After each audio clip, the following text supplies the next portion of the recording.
We have heard the Andrews government describing these protesters as thugs. We heard from the Victorian Premier Daniel Andrews earlier today, clearly unimpressed by the scenes we've been seeing on the streets of Melbourne the last couple of days. Here's what the Premier had to say about these protests. What we saw yesterday is an insult to the vast majority of tradies or people in the building industry who are not about wrecking, they're about building. Yesterday we saw 1,000, 2,000 people, many of whom behaved appallingly. They do not reflect, and they should not be seen to reflect, an entire industry. That would be unfair. That would be wrong.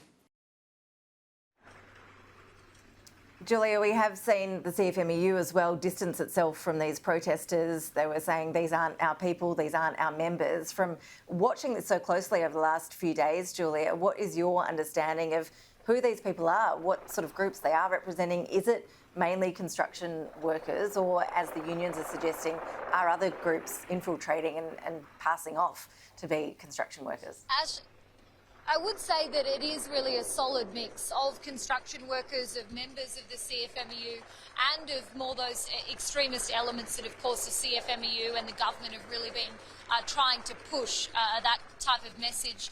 It is a real mix, though. We did speak to some construction workers yesterday, and so did other News Corp journalists, and some of them are just construction workers that are worried about the fact that they might not be able to put food on the table for the next 2 weeks. They'll be out of work. There are some people as well who are, in fact, vaccinated, and they're just coming down to show their support for the rest of the construction industry and the fact that they don't want vaccinations mandated.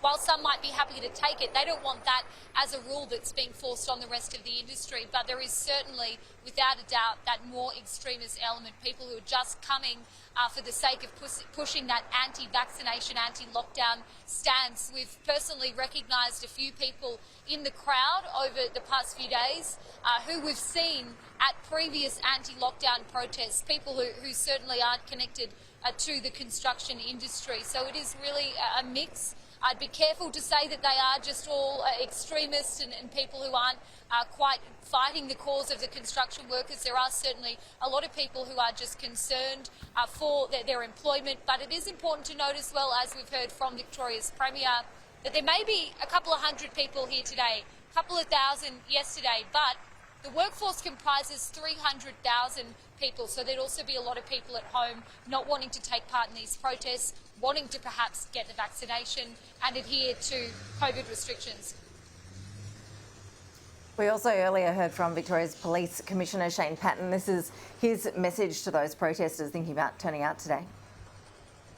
We did see 62 arrests. It was a protest following on from the day before outside the CFMEU, where we saw violence as well.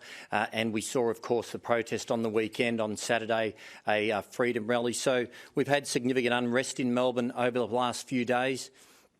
Look, I certainly understand that people are fatigued, they're tired, they've got grievances and they're frustrated. But now is not the time for protest.